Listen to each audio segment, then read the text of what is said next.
Okay, let's start. Good morning, afternoon and evening. Hola, hello, bonjour, hola. Ni hao, konnichiwa, 안녕하세요.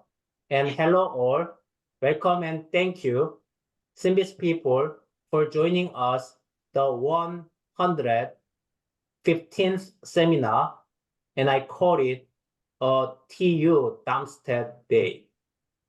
Today is a special day called a leap year day.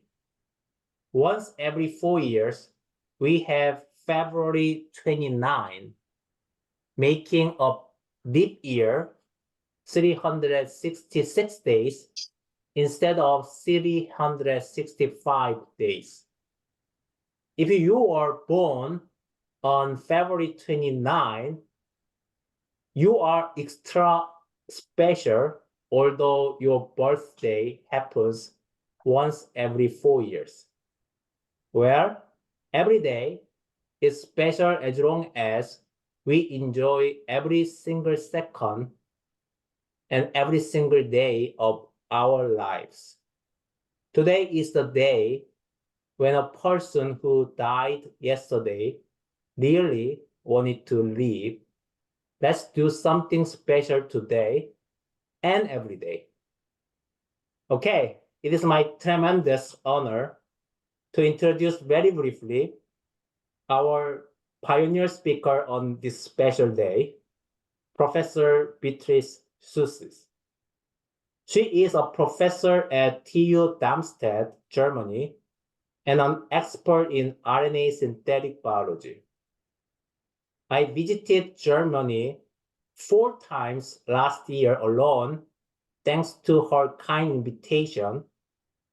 It was a wonderful experience meeting great professors and students at her university. I want to thank her again for her hospitality and kind invitation at that time. Beatrix, thank you so much for your service to the community, excellent research, especially on RNA synthetic biology, and also dedication to education. The virtual podium is all yours now, and thank you again. Yeah, thank you again. I think for the kind introduction and the possibility to attend your excellent SynBYSS meeting here. And I wrote down I have to send birthday greetings to 3 friends because I really have 3 friends that have birthday today. So yeah, and let me share my screen. I have only a few slides. I don't want to talk too much and too long about my work. I want to give a briefly overview what we are interested in, what we are doing, give 1 or 2 examples.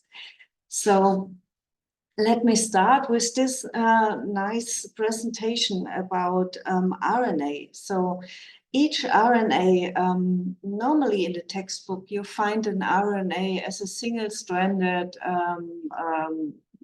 sequence, as it's shown on the left side here of the picture, but this is only partially true. So RNA really can fold into highly complex structure, and by chance 50% of each single-stranded RNA will look for a partner to form double-stranded region, and this results then into this complex RNA 3D structure, as you can see on the right side. And these 3D structures, they are comparable to proteins. They can form catalytic centers, but they also can form binding pockets. And here, this is an example of such an RNA that binds a small molecule. You can see in red, this is topramycin. This is an aptamer, a so-called binding RNA that can recognize this small molecule with very high affinity in the low nanomolar range.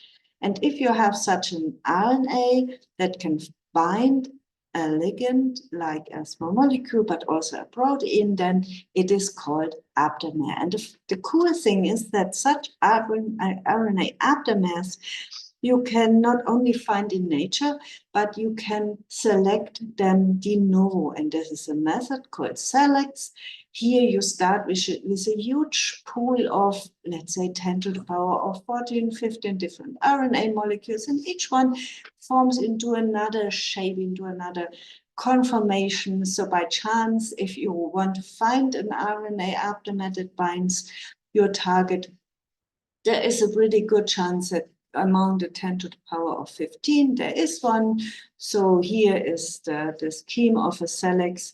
You incubate this pool with a target, and then you can fish the ones that can recognize your target. You can reverse transcribe it, amplify it, repeat the cycle over and over again. And if you are lucky, you will end up with these little guys here. And on the left side, you have an aptamer shown in red. The RNA is shown in red that binds, for instance, a small molecule as tetracycline is shown here.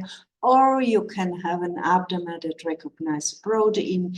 Here you have as a protein the TET repressor, TET-R, and an aptamer that recognizes. And what we are doing, beside that we want to find these aptamer and we like to characterize them, we want to use them as tools, as switches to control gene expression.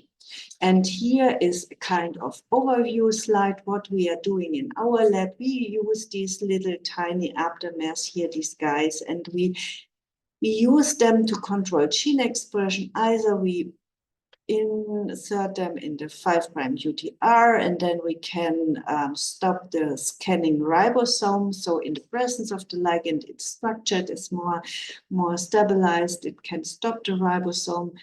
And the ribosome can read through if the aptamer is without its ligand, or you can block the access of the ribosome on the left side. This you can do in bacteria. You can control splicing, and you can control the mRNA stability. So these are different areas we're working with. We understand ourselves as tool developer. We work in different organisms, so we are not focused to one special biological model system, but we want to develop tools that can be applied by a lot of different persons. And here's only one example I want to show you here. There's an aptamer I already introduced that binds to TET-R. Here's the RNA, here's the protein. And with this aptamer, we could control splicing. You see here on the left side, you have two exons. The one exon very short, only the ATG. And on the other side is GFB. And then we insert the aptamer into an intron, into the intron. And here the cool thing was, there was a cryptic splice site within our abdomen, and we have the other 3' splice site here. And then we could change between the usage between the one and the other splice site. So if the protein binds, one splice site was used. If the protein does not bind, and this is the case if we add doxycycline, then it cannot recognize the aptamer any longer, then the other splice site was recognized. So we could distinguish between the one and the other splicing decision, and by exchanging here a part of the aptamer into a nuclear localization sequence, we could then decide if we add a nuclear localization sequence to the protein or not. And you can see the results here. On the left side on the bottom, if we add the nuclear localization sequence, this means if the first splice site is used, then all the GFP is in the nucleus, almost the GFP, and if not, it remains in the cytoplasm. So this is only one example of such switches we develop, and we have, in the meantime, a lot of different aptamers that respond to different proteins, to different small molecules. And with this, I'm already at the end of my short presentation. Here on the left side, you see our favorite pets, the aptamers, and then the SELEX method. And we use them to develop riboswitches. And in the last time, we started using them as biosensors. So here you can see our first attempt to create such lateral flow acids. It's not easy, but we are in a good way. And I hope that, we can here also develop valuable tools. Okay, with this, I'm at the end. Thank you very much for your attention.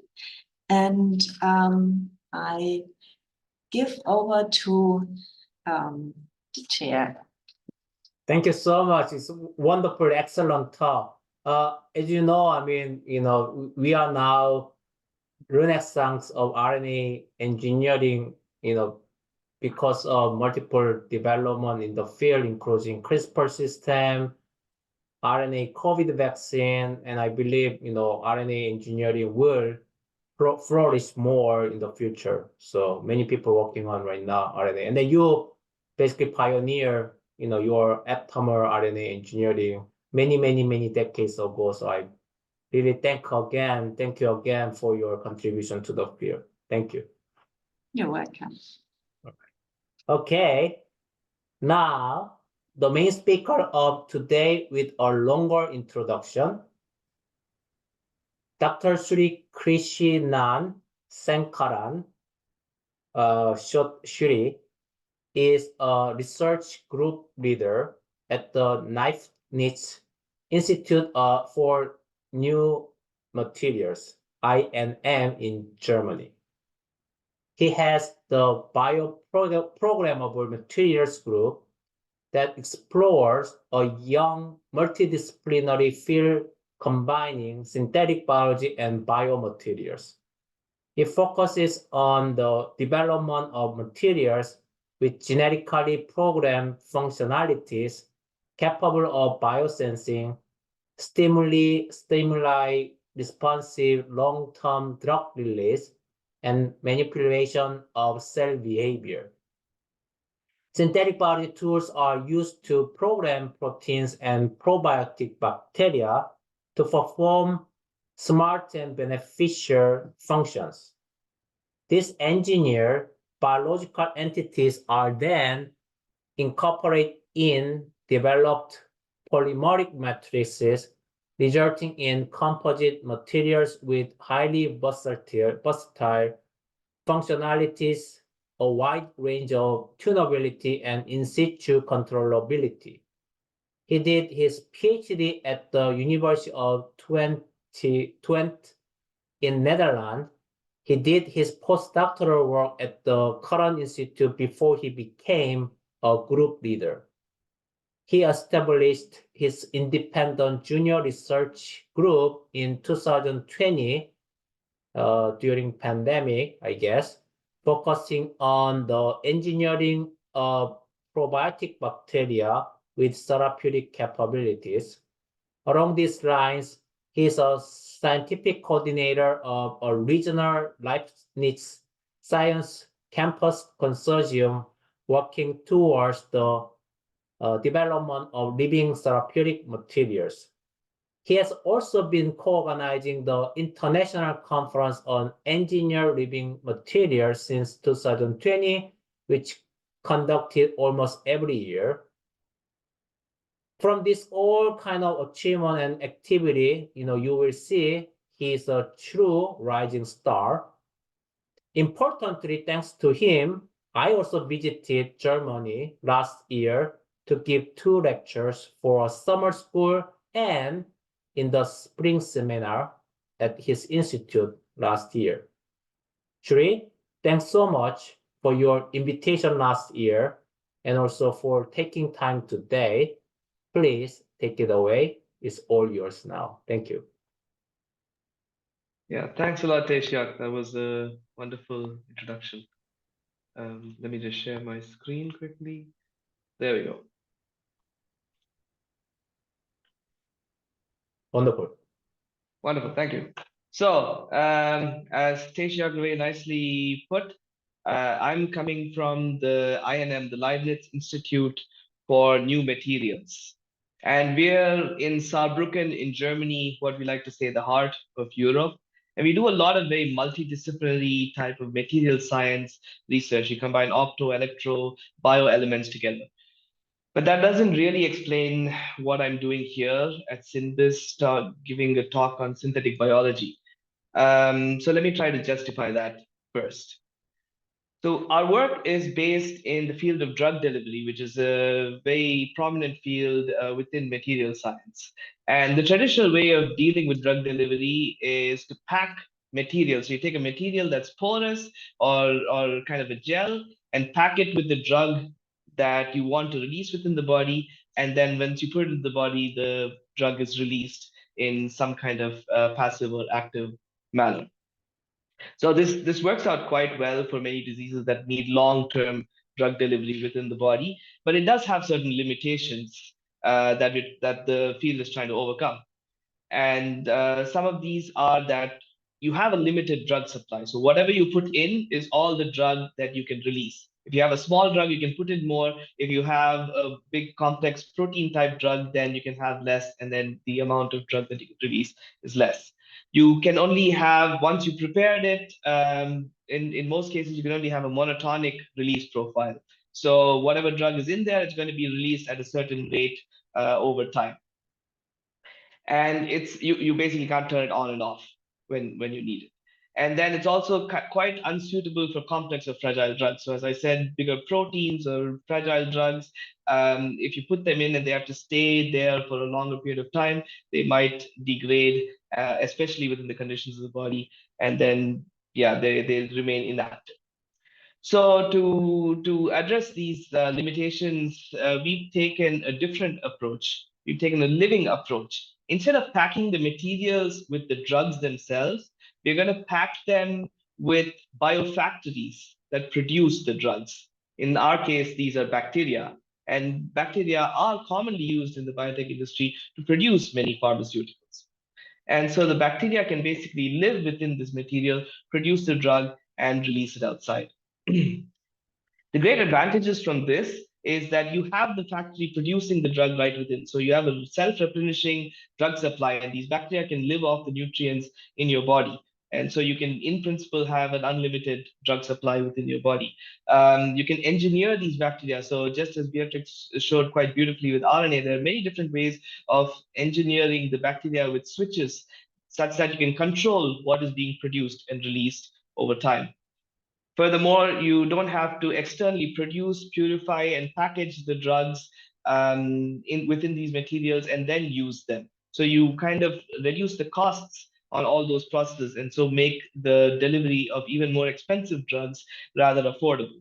And this method is particularly friendly for the biopharma industry, which is rapidly growing within the pharmaceuticals.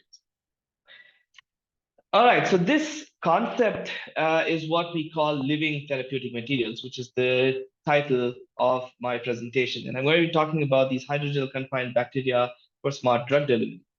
These living therapeutic materials, the concept is kind of like this. We have the bacteria within the material. We can either put it on the surface of the body or implant it within the body where they will survive and they will produce and release these drugs. My work specifically focuses on the synthetic biology aspect, the engineering of these bacteria to produce the drugs, ideally in response to external stimuli or stimuli from within the body, so that it's controllable, the dosage of the drugs that can be released. But this concept of engineering bacteria for drug release, at least in the synthetic biology community, is not really new. People know it as living therapeutics. It's been going on for a couple of decades now. And there have even been clinical trials that show that using bacteria for drug delivery within the body is very safe. There's been multiple clinical trials actually showing this. But why don't we have these therapies yet because it's actually very difficult to prove efficacy. It's difficult to control colonization of the bacteria. So when you have a disease in your body, if it's localized, these bacteria have to go and colonize there, grow to an ideal population that can produce and release enough drug, and then cure the disease. But from a patient to patient and disease to disease, the condition, it's very difficult to be able to control how much of this bacteria can colonize a disease site. And this is where the encapsulation comes in.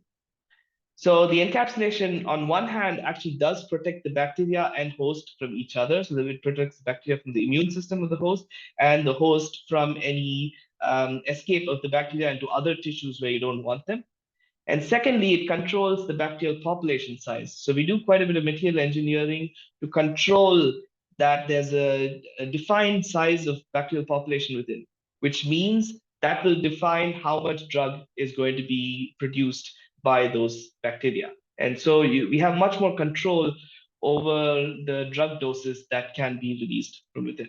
But for this talk, I'm going to focus on the bacterial engineering and especially the synthetic biology.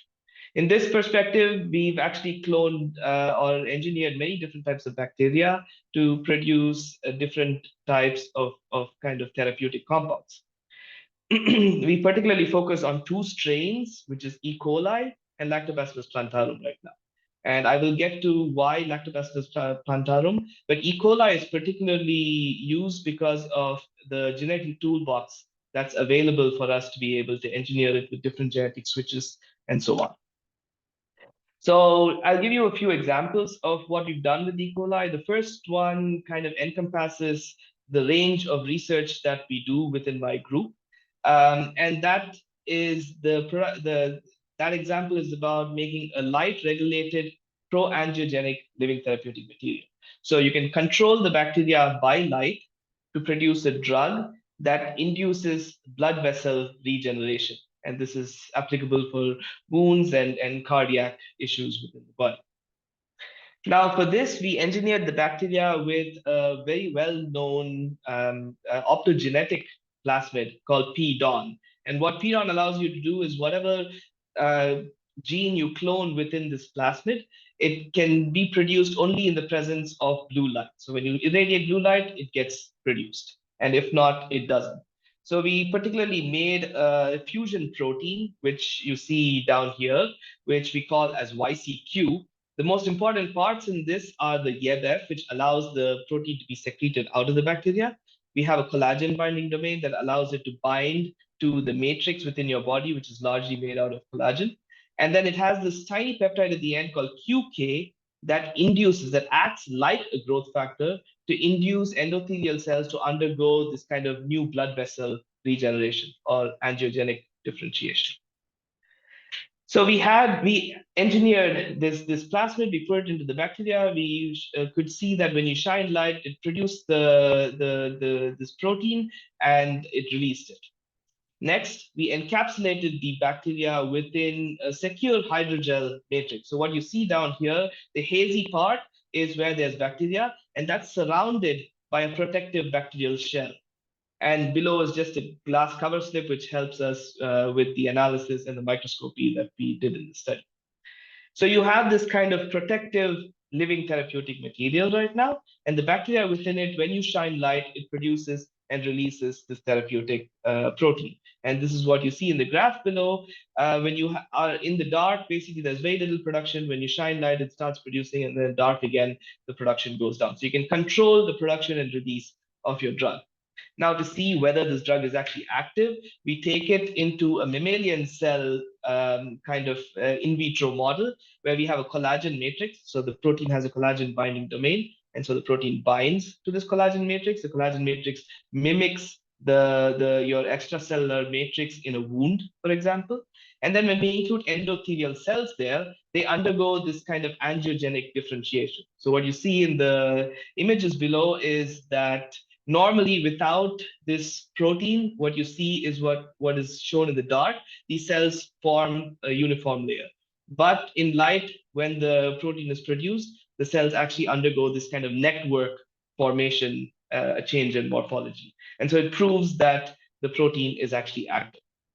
So this is an example of the kind of synthetic biology and a bit of material engineering that we do to make these living therapeutic materials.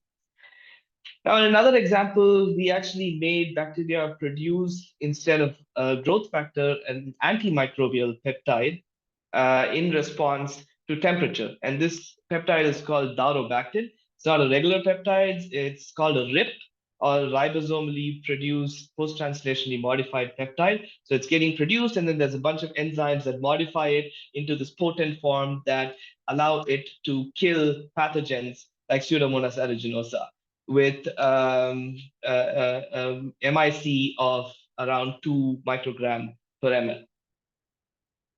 So normally this darobactin, there's a lot of research going into producing it. The idea is that it's a new antibiotic that can overcome antibiotic resistance problems.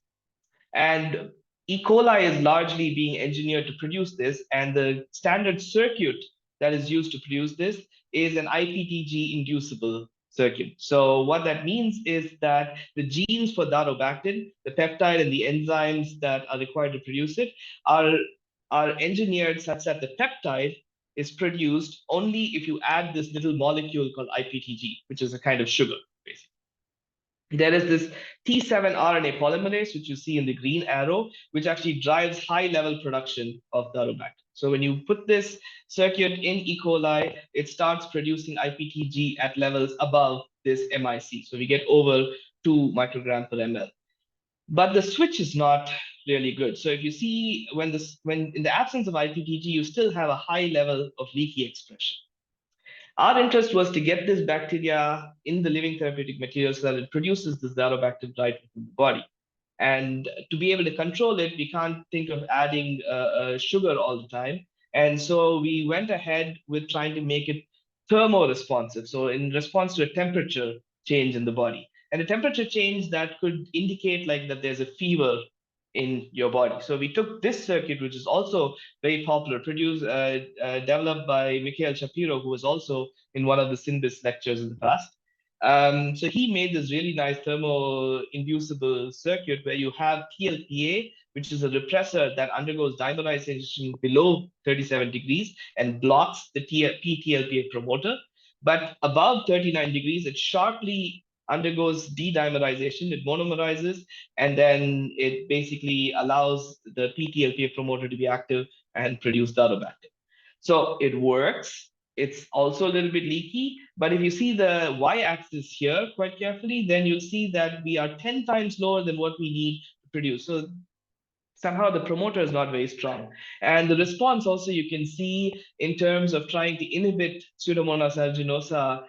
You see that with IPTG, even with or without, you have inhibition. With IPTG, you kind of completely inhibit the growth of the pathogen. But in the temperature responsive case, at both temperatures, at 37, you don't have any inhibition, and at 40, very little. So we needed to rectify this. We saw what are the best parts of these circuits. So it's the thermoresponsive part in the TLPA circuit, and then the T7 RNA polymerase that drives very strong expression. We combined these, and we made a thermoamplifier circuit. And what the circuit does is that the TLPA drives the production of the T7 RNA polymerase. And so at high temperature, T7 RNA polymerase gets produced. And at that point, it drives really strong production of darobactin. And actually, even to our surprise, we saw that this not only produces enough darobactin to inhibit the pathogen, but it also kind of vanquishes the leakiness. So we saw pretty much almost no leakiness or barely any detectable leakiness at 37 degrees centigrade, but at 40 degrees enough to inhibit the growth of the pathogen. And this is kind of what the actual assay looks like. So you have the murky media, which is where Pseudomonas aeruginosa is growing under all conditions, except for the point where we've made our bacteria grow at 40 degrees, and that media doesn't allow the pathogen to grow anymore. So we have a bacteria that produces the darobactin at 40 degrees, but not at 37. Now, a third example, the last one that I'm going to show about E. coli is an example, what I like to call turning straw into gold, like the Rumpelstiltskin story.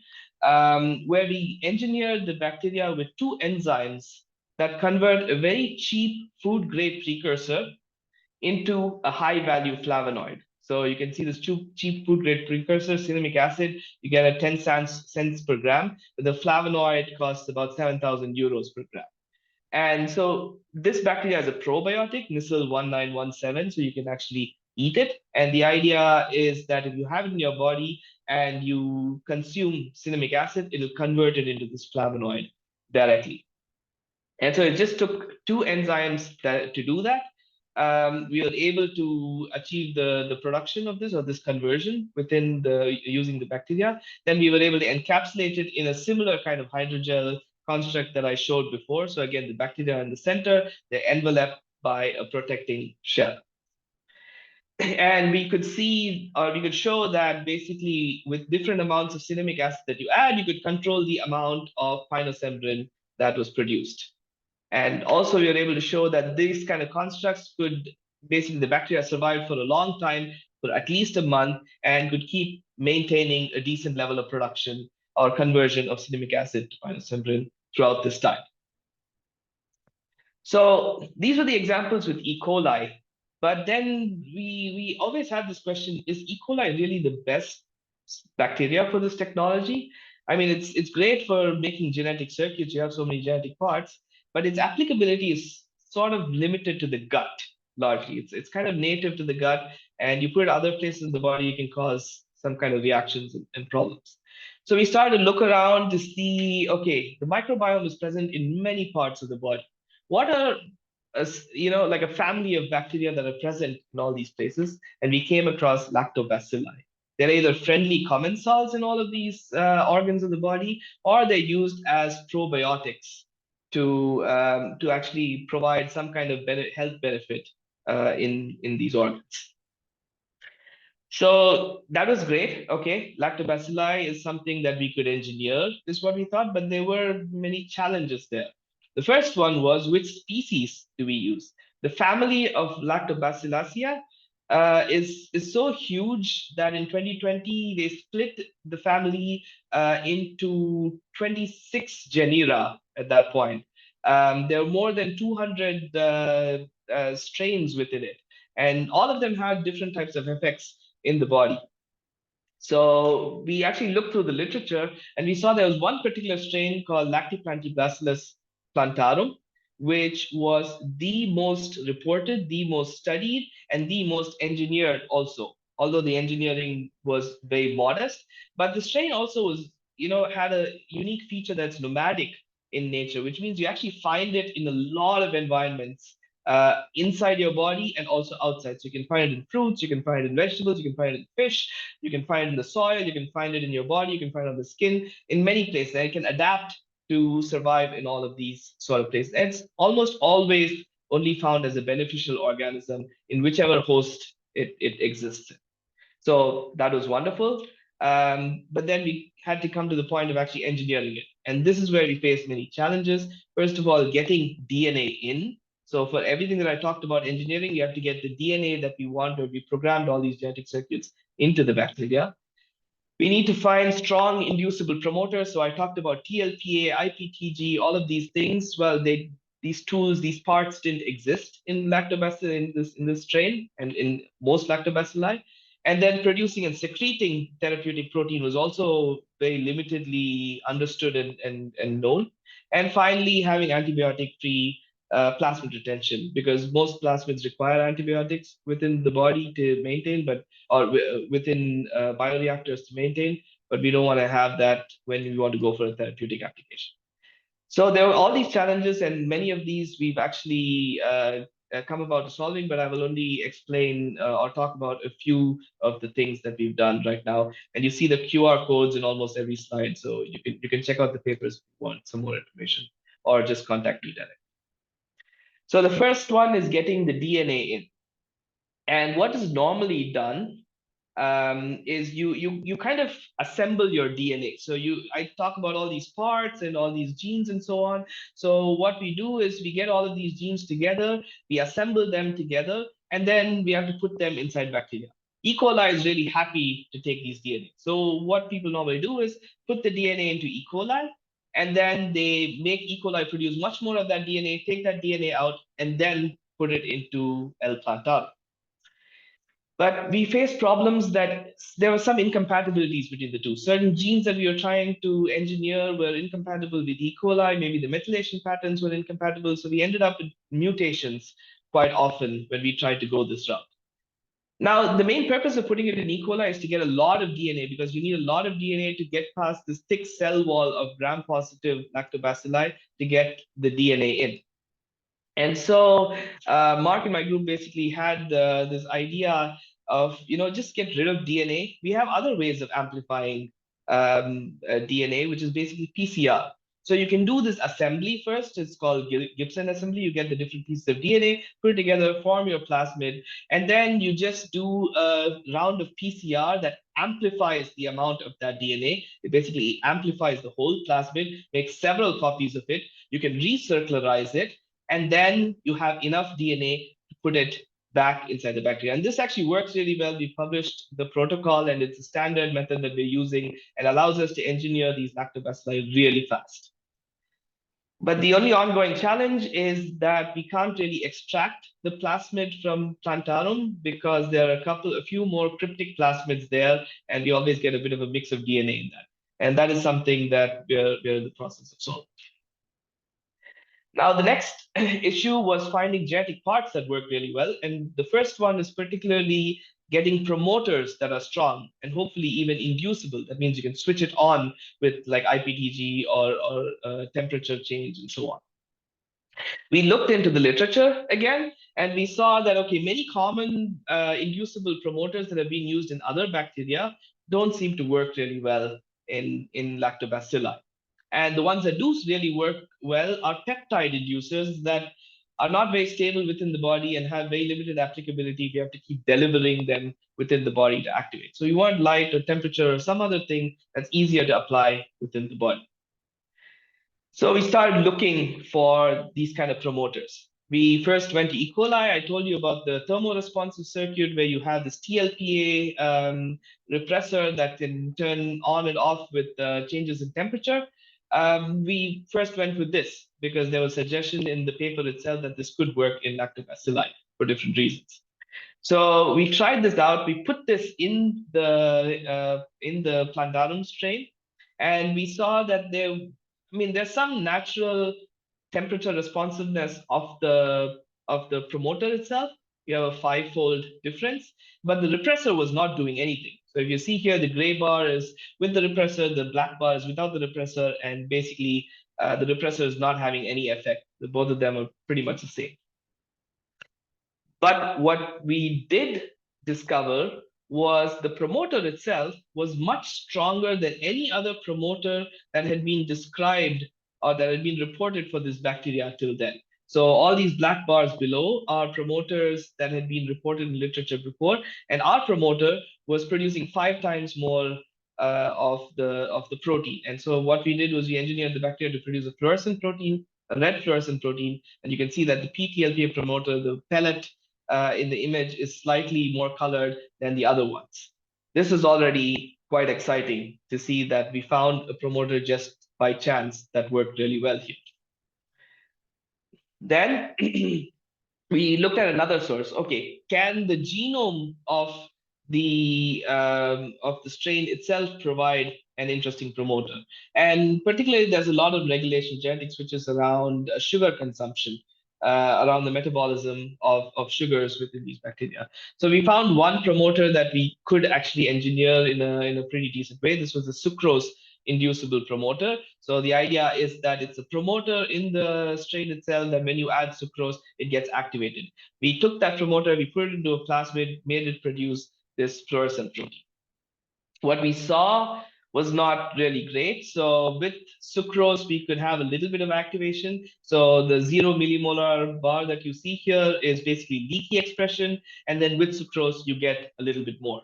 But what we actually realized was there was a lot of interference to this promoter from other sugars in the media. So if we made a media without other sugars, then you could actually have really good regulation. So without these sugars, you have pretty much complete suppression of production. And with sucrose, you have 114 times increase, which is great. But it's inconceivable to think that within the body or within most media, you would not have other sugars. So this is the challenge that we are currently in the process of solving, trying to eliminate the influence of other sugars in this promoter.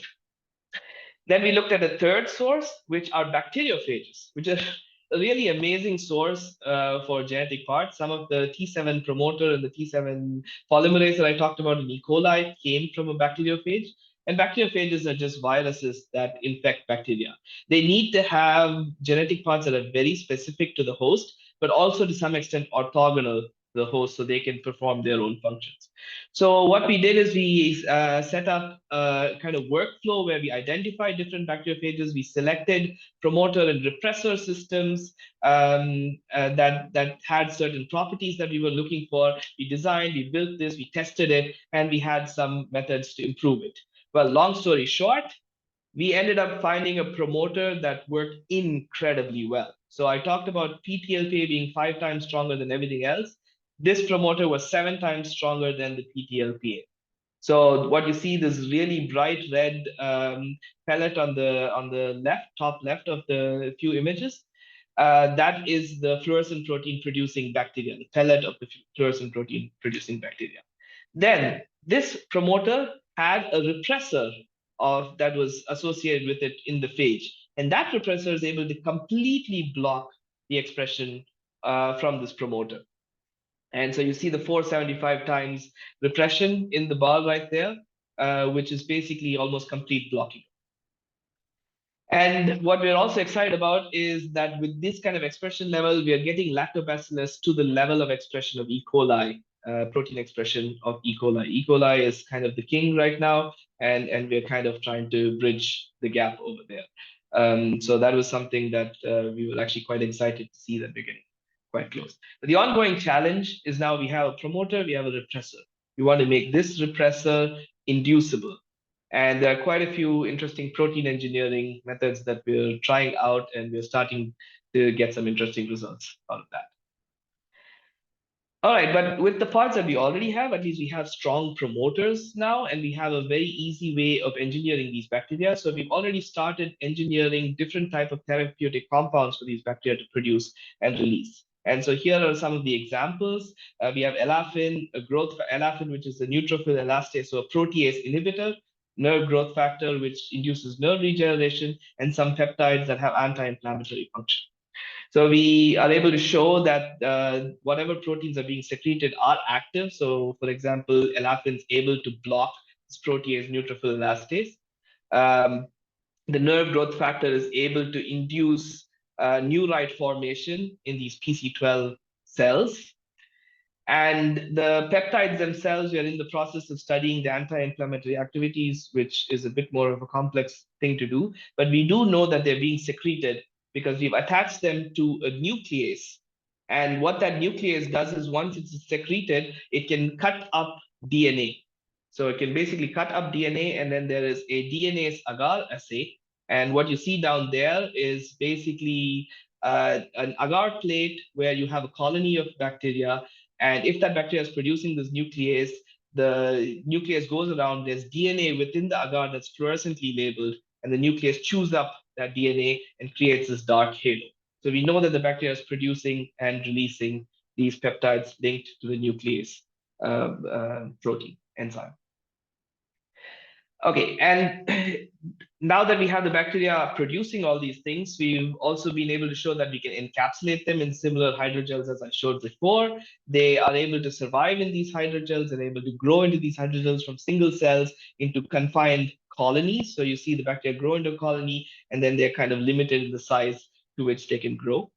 And we're also able to show that we can get things into the hydrogel to activate the bacteria, and then whatever the bacteria is producing, like the nuclease that I just talked about, can come out and be active outside. And so that's what you see in the red images over here. When you have no secretion, the circle is basically these hydrogels, that are bacterial hydrogels that I talked about.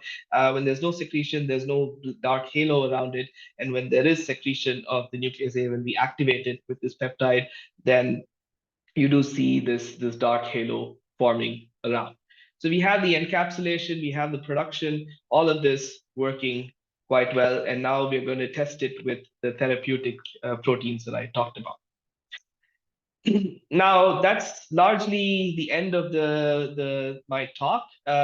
What we do in collaboration with other groups here, especially the dynamic biomaterials group here at INM, is to encapsulate these bacteria in different formats. All the formats I showed you were fine for the lab, but are not great for application in therapeutics. So we pair with them who have really nice fabrication techniques like bioprinting, microfluidic encapsulation, and electrospinning to make different formats that would be suitable for different organs within the body.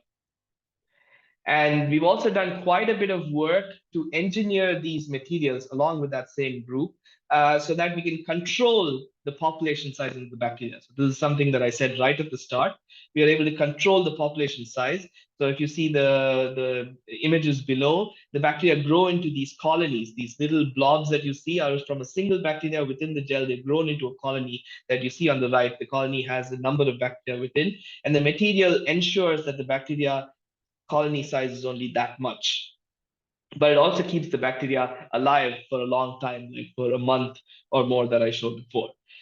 So there was quite a bit of material engineering that went into this. We understood certain aspects of how material and bacteria kind of influence each other in these parameters. And yeah, you can check out some of this work that we've been publishing in the past, and we're still exploring to try to see if we can get the materials to actually have properties that improve the performance of the bacteria within them. Now, all of this work has been done as part of myself in the Leibniz Science Campus, which is a big consortium that Taeshiok actually introduced. And we are able to collaborate with others within the region to do this work. And final shout out, as Taeshiok said, we host this host this Engineered Living Materials Conference every year. We're going to have it again this year in September. So save the date. If you want to see what our conference is about, you can see it at the links below. And yeah, I hope to see some of you over there this time. So I'd like to thank everyone in my group that was involved in this work, all the funders, and all our collaborators who really supported us in this research. And thanks a lot, Taeshiok, for the invitation again, and thanks everyone for listening. Fantastic. Amazing. I actually have a lot of questions, but I want to ask Beatrix, comment on your talk or ask question. So, Should I stop sharing? Or you can do it, whatever you want to do. Yeah, okay, I'll stop it for now. Yeah. I also have several questions. So, the one is, you know, I'm an RNA person. Have you ever considered to use riboswitches instead of inducible promoters, especially in bacteria? There is a set developed by Justin Gallivan years ago with Theophylline. They work pretty good in Streptomyces, for instance, and Justin showed it for several other bacteria. So I think it's worth at least trying them. I'm not sure if they are already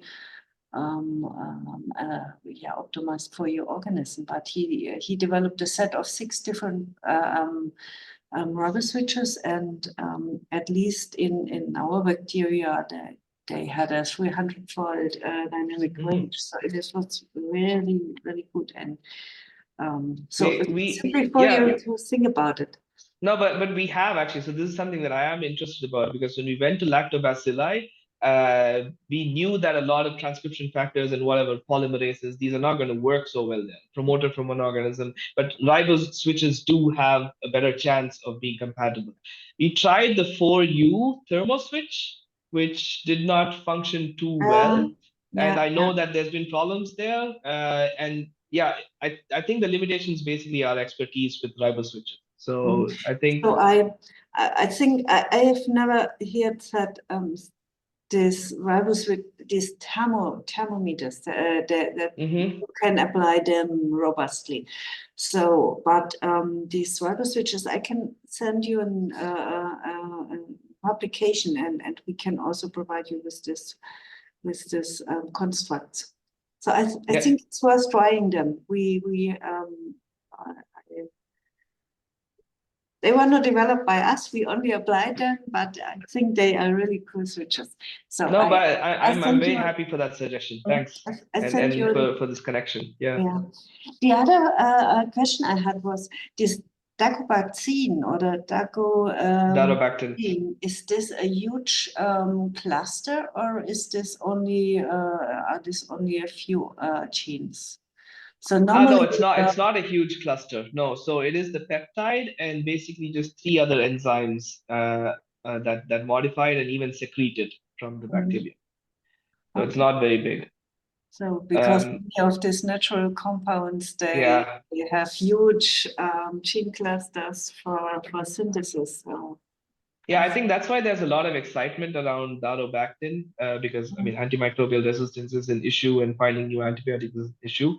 And these huge clusters make it difficult to upscale production in industry. And so darobactin is one of these examples where you could do it in E. coli, you could do it in other organisms, and you can try to get higher titers. It still is going to be more expensive than other antibiotics that are actually produced in quite high quantities and get it pretty cheap, which is why we actually looked into having this living therapeutic material approach for delivery to kind of try to reduce the cost barrier there a little bit.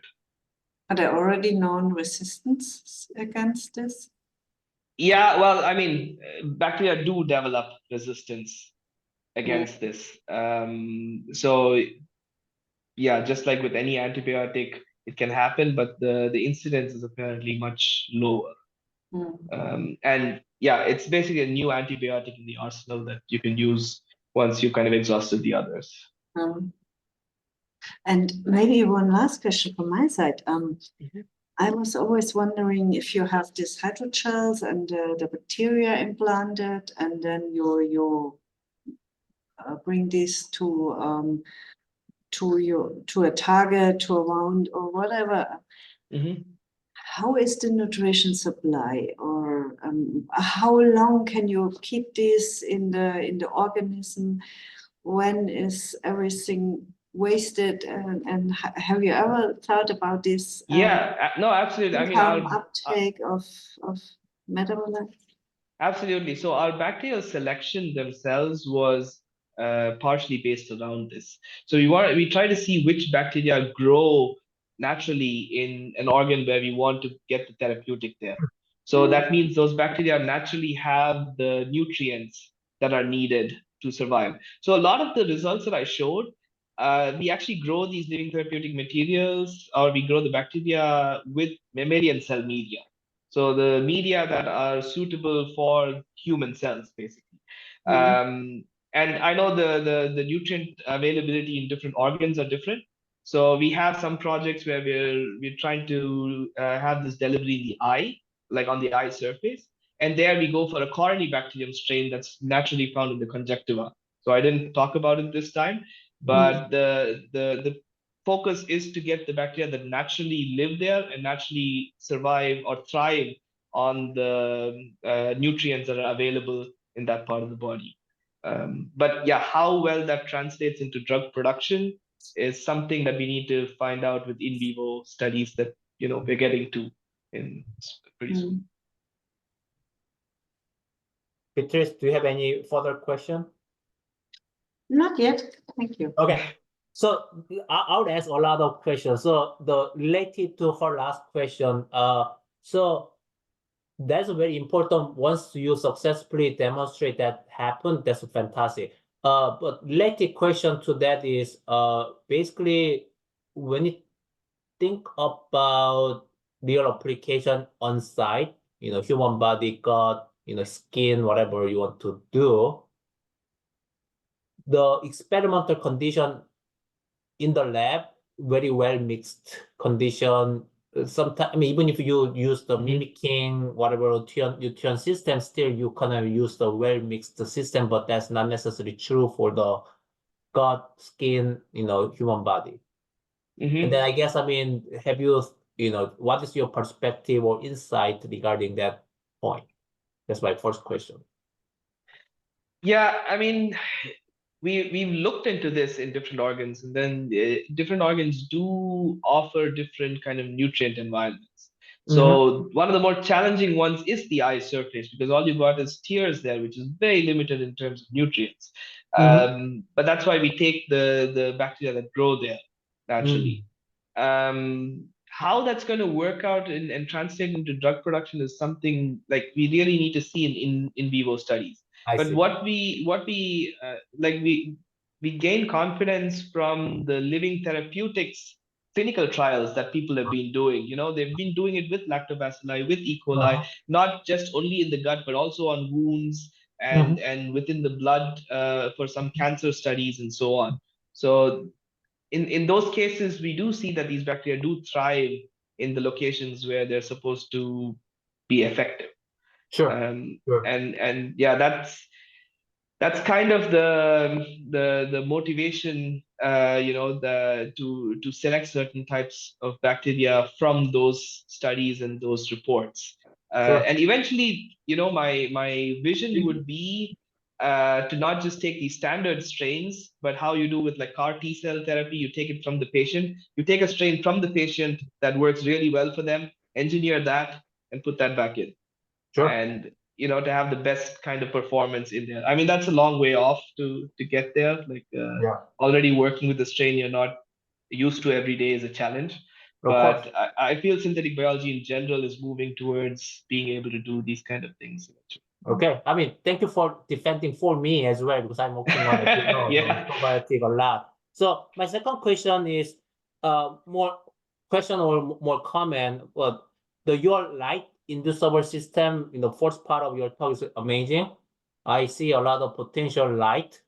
I guess that's probably more useful for skin application than gut, because to me, if I remember correctly, blue light not Hmm. penetrating into the gut, right? Yeah, absolutely. Okay. So blue light is not ideal there for sure. um Ideal would be infrared light, but even then you get only a little bit of penetration within the body. Um, there are some technologies. So there are now the same person who made the blue light inducible system, Andreas Möglich from Bayreuth in Germany. He's also made red light inducible, infrared light inducible systems very recently. So these are things that we can adapt and get to a higher wavelength spectrum. But there's other work in the institute itself where people are developing these kind of hydrogel optical waveguides Mm-hmm. that can transmit light from outside to within the body.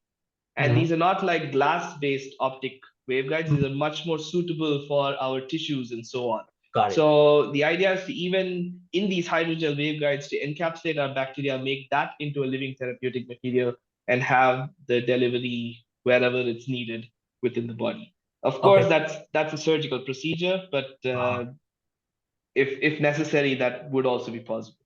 I But it's see. also a So reason why we moved to the temperature responsible systems also. definitely. So Yeah. the red light probably not gonna penetrate much through the skin, right? About a millimeter. Infrared is about a millimeter. So In that case, you may consider the ultrasound. There are yeah, cool papers, multiple paper from Caltech, Sapiro. yeah. So that's Shapiro, yeah, yeah, exactly. I mean, that's the same thermo-inducible system that we have yeah, used, and the idea would be to use focused ultrasound. We exactly. have actually another paper where, well, again, it goes back to light, but where we did in collaboration with another group here, we Okay. use nanorods within our living therapeutic material to convert infrared light more efficiently into heat. So in such a way that if you apply infrared light, you can Mm-hmm. apply it at a dosage that doesn't heat up the rest of your tissues, but Sure. rather just the Yes. material Yeah, inside. yeah, exactly. But Uh, again, it's infrared. and then another key question, because I want to mindful Hmm. for about time. Another key question is you show the one cycle of light or no light, Hmm. or did you test multiple cycles of that one? Yeah, we did test multiple cycles, but eventually for the Mhm. publication, we didn't do too many repetitions of Uh-huh. that. I mean, it is again, it's this format with the glass thing at the bottom, so it wasn't the ideal format that we were going for. So we didn't just push working there. We wanted to move towards more suitable things. So the proof of principle was enough for us right now. But yes, you can make it on and off multiple times. Got it. Got it. And then it's more likely common. We recently published one paper regarding antibiotic resistant gene-free cloning system in the Yeah. cell report, I believe, method. So I'm happy to collaborate with you, implementing that into your lactobacillus, strain thing, because we Yeah. now need to expand the tool kit in another probiotic as well. So you did it in Nissel, I guess, right? Yeah, And we then did listen, but we want to expand that to other you want bacteria as well. okay, yeah, I'd be very excited. Anything that is expandable into lactobacillus. Yeah, and then the last question is also a little bit common, but to clarify, your lactobacillus sensing that didn't work, but with the increasing temperature, the signal increase in somehow. Yeah. And then I probably missed the why, or you may explain I why. didn't really explain it. So we don't know exactly, or we have an idea of the sigma factor that's actually involved in driving transcription through that promoter. So we tried many parts. I just showed one. We tried many parts. We didn't expect promoters to just naturally work when we took it from E. coli or so on. That promoter was particularly taken from Salmonella and engineered into E. coli by Mikhail Shapiro. And so again, we didn't really expect it to work. We put it in there, and somehow the sigma factor is active. And the only thermoresponsiveness is because that sigma factor itself seems to be thermoresponsive. And the thermoresponsiveness is like from 30 degrees to 39, it's a 5-fold increase. So it's, I don't know how much, if it's an overall metabolic thing, that sigma factor itself is upregulated or downregulated, or if the sigma factor itself is thermoresponsive. But you know what? Among all the data, other data is amazing, but I love that data the most. Because because that's not successful data, but that is a very important lesson. Showing to all the young people the importance of control. If you do not include the control, without, with the repressor, you never know. You may think that's working, but it's not. So, to tell everybody, young people especially, how important control is, and then please include the control. That's my last point I want to make. Absolutely, and we had that wow moment for a day before we included the control. Then that was the end of that. Yeah. Okay, so I probably need to wrap it up because I already see the 8 minutes after o'clock. So let me close, and then we may chat more with some audience. Okay, so thank you all for joining and staying today in this special day. I keep saying that. We'll meet again on March 7th, Thursday, the same time, the same Zoom link. We'll have Professor Jing-He Wang at Northeastern University, Professor Kyle Lawrenson at King Abdullah University of Science and Technology, KAUST, another Mid East country expert. As usual, the follow-up informal chat will occur without recording. Please stay here if you are interested in chatting with us. I will promote you to panelists who can speak and show your handsome and pretty faces if you wish. Thanks, and I stop recording. Thank you. Just give me one second. See you.